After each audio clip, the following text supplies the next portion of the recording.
Los principios del entrenamiento, todos estos como sobrecarga progresiva, recuperación, periodización, todos estos que nos enseñan en los principios o en la mayoría de los inicios de cursos, son aplicables perfectamente a ambos tipos de disciplinas, tanto para fisicoconstructivismo natural como para powerlifting. Hacen las progresiones de manera extremadamente similar. O le subes peso, o le subes volumen en repeticiones, o en series, o mueves la densidad, o haces algo que incremente la intensidad relativa, como por ejemplo quitar equipo. Obviamente sabemos que el uso de cinturón abdominal tiene sus beneficios, sobre todo a la velocidad y al manejo de las cargas. Sabemos actualmente que es mito esto de que puede llegar a deteriorar o impedir que los músculos se desarrollen. En un estudio bastante interesante que hizo Greg Nichols y compañía, más o menos fue en el 2018, se descubrió que la activación ante la misma carga de todos los músculos del tren inferior, con y sin cinturón, es exactamente el de la misma. Mismos porcentajes, eso se hizo por electromiografía.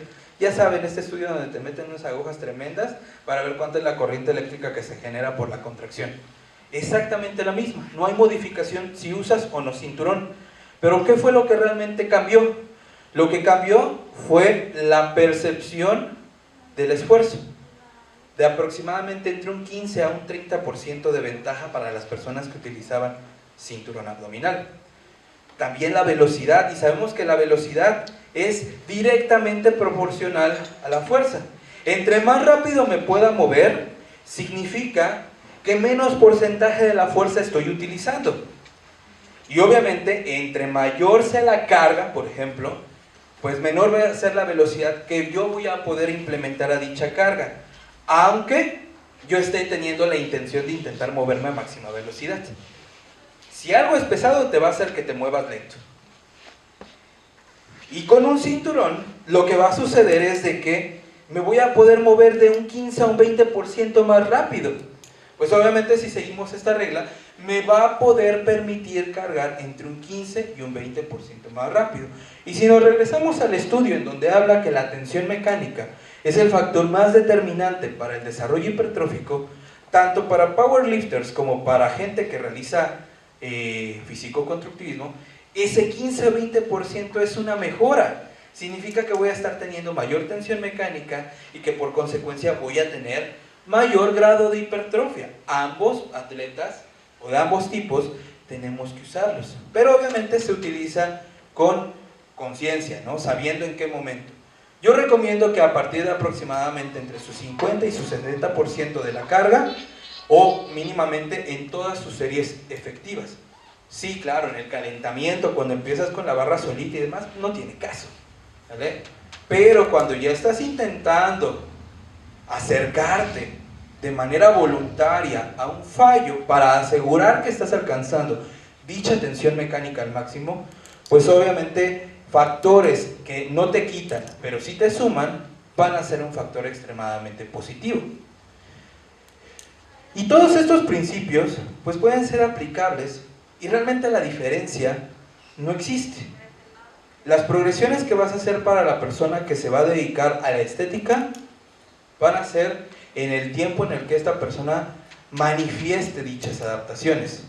Al igual que en el lifter, no le vas a poner más kilos sobre la barra cuando esta persona no tiene la constancia técnica, no cumple los parámetros de profundidad, no cumple los parámetros de pausas que debes de tener. Y esto mismo puede ser aplicado sin ningún inconveniente a las personas que practican una finalidad estética.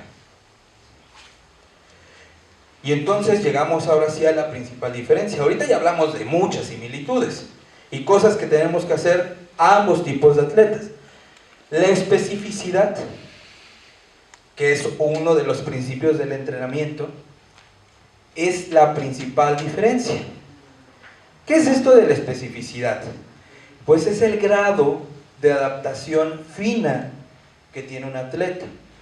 Sabemos que si tu objetivo es la estética o tu objetivo es la fuerza, no importa si haces solamente sentadillas, solamente peso muerto, o si haces todo el tour de máquinas que hay en un gimnasio. Eso no hace realmente la diferencia.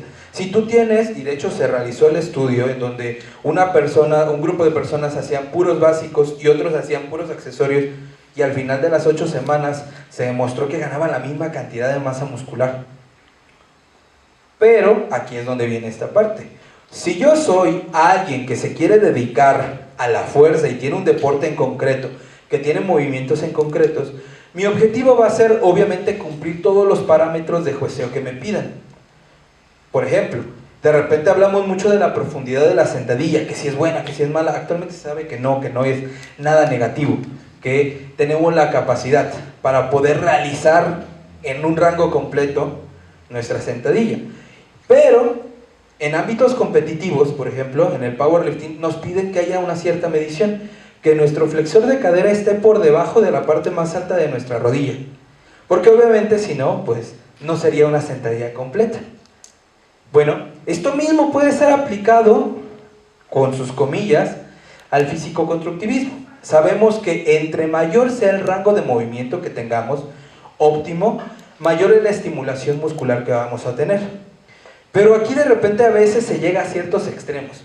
Hay gente que quiere sacrificar un poco la carga con tal de llegar al rango de movimiento. Y no, debe de ser un equilibrio.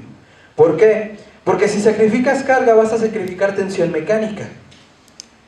Y acabamos de ver que la tensión mecánica va a ser nuestro principal factor hipertrófico. Y entonces debo tener mínimamente un rango efectivo, pero que sea el que me permita movilizar mayor carga al mayor número de repeticiones que en ese protocolo en concreto yo tenga. Otra de las cuestiones de la especificidad es los medios de entrenamiento. Si realmente no importa si yo hago sentadilla, lo hago en un SBIT o lo hago en una prensa, ¿qué me haría tener como factor elegir una u otra? Las capacidades individuales de mi cliente. En teoría, todos debemos de ser capaces de poder hacer una sentadilla, mínimamente con nuestro peso corporal.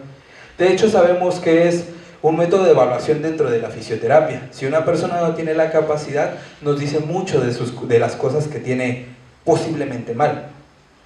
Que si tiene cierta restricción en articulaciones, que si no tiene una buena movilidad muscular, que si, etc. Problemas posturales, ese tipo de cosas. Principalmente nos dice que no tiene la fuerza suficiente para movilizar su cuerpo. Y eso obviamente nos habla de una desadaptación, seguramente por sedentarismo, bastante profunda. Entonces, ¿qué pasa aquí? Si yo lo que quiero es que una persona gane concretamente hipertrofia, posiblemente me vea más atraído por meterle todas las máquinas del gimnasio, porque van a ser muchísimo más fáciles de realizar y de enseñar. Yo no tengo que decirle gran cosa para que aprenda a utilizar bien la prensa. El tiempo que yo como entrenador voy a invertir para enseñarle a utilizar la sentadilla hack es relativamente más poco que el tiempo que yo voy a utilizar en enseñarle en realizar una sentadilla de manera correcta, con el peso libre, ya sea frontal, barra trasera o goblet squat, la que ustedes quieran. Pero va a ser mayor el tiempo en un movimiento compuesto y en un ejercicio con el peso totalmente libre.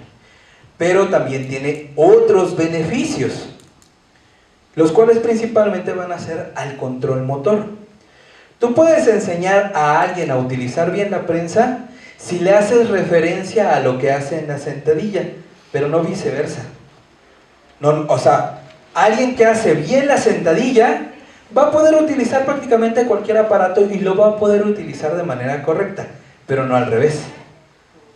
Y entonces en cuestiones pedagógicas o de aprendizaje y de desarrollo cognitivo, pues va a ser muchísimo más interesante que la gente aprenda a mover el peso libre y que complemente con asistentes, accesorios o variantes. Otra de las cuestiones que vamos a ver es de que la motivación es una cuestión bastante interesante dentro del fisicoconstructivismo. Algo que encontramos que mucha gente dice, de la que se sale del gimnasio, que se vuelve monótono, que son las mismas máquinas. Y de repente vemos que hay mucha gente que busca el gimnasio y lo primero que dice es ¿cuántas máquinas hay? ¿no? Y ven ahí el lugar lleno de fierros, aunque a veces ni siquiera entiendan para qué es, pero es lo primero que llegan a buscar. Sin embargo, pues porque están buscando diversidad, porque están buscando algo que les permita cognitivamente sentirse motivados, sentirse atraídos por lo que voy a hacer. Si tengo la misma maquinita de toda la vida, pues obviamente va a llegar a un punto en donde no sienta la necesidad de seguir progresando. Más si no me están enseñando que tengo que llegar a ciertos grados de esfuerzo y que tengo que llegar a cierto volumen y que tengo que hacerlo con cierta calidad. Si me dejan a la deriva, pues obviamente para mí va a ser aburrido, voy a tener poco estímulo. Y una de las cuestiones que tiene el powerlifting, a pesar de ser extremadamente monótono, es que para las personas que lo practicamos, nunca se vuelve aburrido, porque siempre tienes un reto enfrente. Voy a ejecutar mejor, voy a levantar más peso, lo voy a hacer con un tempo, lo voy a hacer con una pausa, ahora le voy a poner ligas, ahora le voy a poner cadenas. Que me estoy yendo un poquito de frente, voy a utilizar cierta variante para evitarlo. Ok, ya hice récord a repeticiones, ahora lo voy a intentar hacer a peso. Y siempre estamos con un mismo ejercicio, modificándolo a tope. Y prácticamente todos los entrenamientos es una lucha contigo mismo de qué tan bien puedo realizar algo. Y esto termina siendo bastante satisfactorio porque normalmente cuando tú programas, tienes objetivos a mediano, corto y largo plazo, y esos pequeños objetivos a corto plazo que vas cada vez logrando, te mantienen en el camino, súper enfocado y motivado. Algo que de repente no encontramos en el físico-constructivismo. Y aquí lo menciono, una de las cosas que la gente pierde y le cuesta mucho trabajo al físico-constructivismo es que se basa solamente en la modificación de su composición corporal. Y basan en eso el éxito de lo que están haciendo. Dicho de otra manera, si llego con quien me está evaluando y no bajé de peso, no bajé el porcentaje de grasa, o en eso movieron mis medidas, ya dije, bueno, perdí todo este tiempo. Y en realidad eso no es cierto. Puede que tu composición corporal en ese momento no se haya modificado, pero que tu entrenamiento haya mejorado tanto en cantidad como en calidad.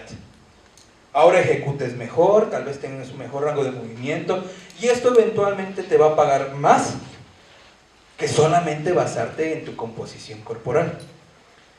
Es bastante curioso porque en un deporte en donde las categorías están bastante bien definidas y los objetivos están bastante bien definidos, nosotros podemos modificar el entrenamiento como se nos dé la gana.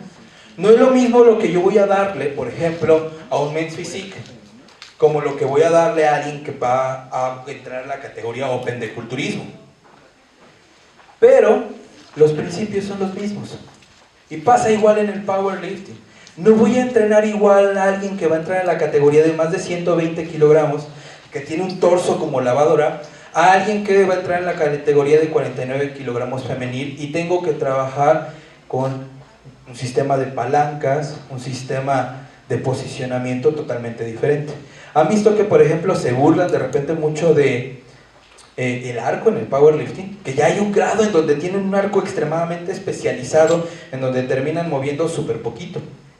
Y dicen, no, eso no es una demostración. Bueno, cada quien hace lo que puede con lo que tiene. Normalmente lo vamos a ver en hombres extremadamente delgados y en mujeres de peso pequeño. Si nuestro factor más importante es el generar tensión mecánica, ¿creen ustedes que a pesar de que tengamos ese rango de movimiento, no con el incremento de la carga vamos a generar dicha tensión mecánica eventualmente? La respuesta clara es sí, claro, yo puedo generar la suficiente tensión mecánica con el número de repeticiones y la combinación de la carga. No importa la posición que yo tenga. Y sí, dicho y hecho, si nosotros nos ponemos a ver los físicos de los atletas que hacen este tipo de superarcos a niveles internacionales, o sea, estamos hablando de los que tienen récord, normalmente suelen tener muchísima hipertrofia del tren de empuje, del tren superior. Y dices, bueno, si se está contradiciendo un poco con el rango de movimiento, sí, pero no con el factor principal, que es la tensión mecánica.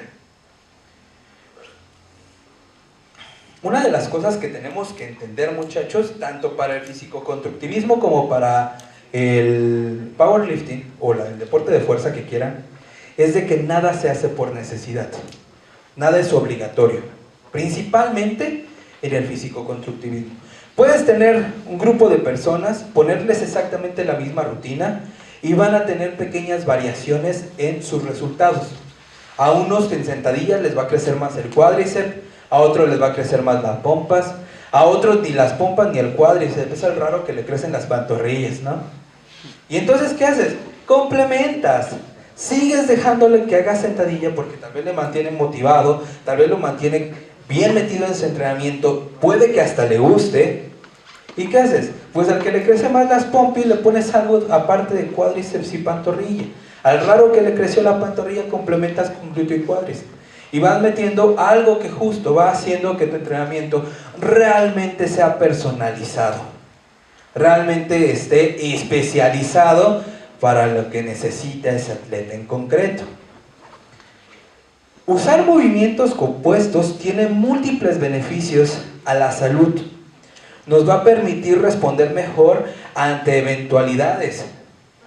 Estadísticamente hablando, la mayor cantidad de accidentes que suceden en casa suceden, por ejemplo, en el baño. Y suceden por, básicamente, resbalones. Y un cuerpo que no esté adaptado a dichos movimientos repentinos, con cierta cantidad de su control espacial, se va a lesionar. Y de hecho, si se dan cuenta, pasa mucho con los atletas de estética antaños, ¿no? Hay un video bastante famoso en donde hay varios culturistas así de élite, en donde básicamente para un video les pidieron que hicieran un sprint de 40 yardas. Y después de ese sprint, tuvimos 2 lesionados de los isquios, y uno que de plano no terminó la carrerita, 40 yardas, que son más o menos ahí unos 20 y tantos metros, ¿no? Casi 30. No la terminó, o sea, a la mitad fue así, ya estoy bofeado. Y sí, o sea, se entiende, porque obviamente por el grado de especialidad de estos ultra top, pues no hacen entrenamiento, por ejemplo, cardiorrespiratorio, ¿no? Que también ahí sabemos que es un mito, no es necesario para mantener nuestra salud y no tiene ninguna interferencia con la creación de masa muscular, sobre todo cuando el entrenamiento cardiorrespiratorio es de baja intensidad, ¿vale? Tener récords personales, como les había dicho, ayuda a mantener la motivación. Posiblemente no vas a perder peso o ganar masa muscular en ese mesociclo, sobre todo si ya eres un atleta que tienes cierto nivel, que ya llevas bastante tiempo generando un progreso, porque esta es una de las cosas que tenemos que entender, sobre todo si estamos dentro del físico-constructivismo natural, es lento. La mayoría de la gente que entra conmigo y me dice, oye, ¿en cuánto tiempo más o menos podríamos llegar a ganar una competencia? El tiempo mínimo que les pido es 3 años. Independientemente a veces del nivel con el que vengan, porque el grado de especificidad que se necesita tiene que ser cultivado con el tiempo. No significa que no vaya a competir en esos 3 años. Normalmente esas competencias las utilizo como método pedagógico para que él vaya aprendiendo cómo responde su cuerpo a los diferentes procesos durante una preparación. Qué tan rápido se define, qué tan rápido gana masa muscular, cómo responde a las diferentes tácticas pre-competencia, cómo reacciona él psicológicamente a una competencia, cómo se siente en el ambiente. Hay mucha gente que lo prueba y dice, no, esto no es lo mío, y ya, gracias.